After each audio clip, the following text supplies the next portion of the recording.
First of all, I should tell you, my name's Colin Watkins. I'm the eldest son of Sally Watkins, the founder of the school. And I'm recording this 70th or platinum anniversary of the school. You can see a picture, maybe see a picture of Mum and my brother Clive and myself, taken just before we sailed out to Malaya in the very early 50s.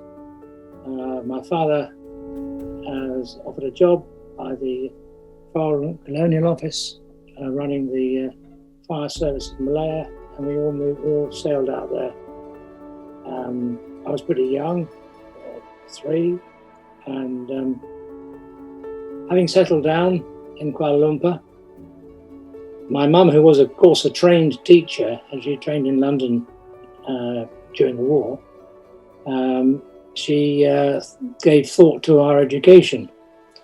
She didn't want to send us to, I think the only European type school was a Catholic school. She didn't want to send us there. And as she was a teacher, she taught us herself, sitting on our veranda. We had fairly formal lessons. They're quite short, I suspect.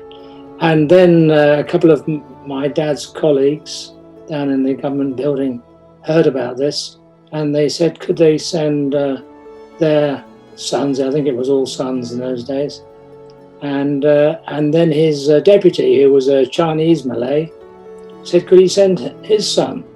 And of course, Mum said yes. And so I think we had probably one of the very earliest multiracial schools in the Far East, all running along there. Word spread, and the numbers increased.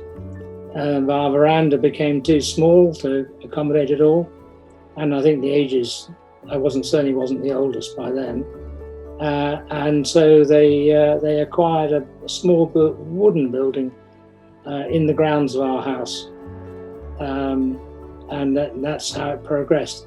And that's really end of my memories of the school as such. Then, unfortunately, well, I don't know quite why, we were sent to the UK, us boys, to a boarding school. I was told later on it's for our safety, but I don't think it was. Anyway, we didn't like that at all, but we were sent there. We haven't got much choice. And when we came back for the first summer holiday, the school had now moved into a much more formal arrangement, and was the garden school. It's called the garden school. They wore yellow polo shirts. I can remember that. Can't remember the colour of the shorts, maybe in brown.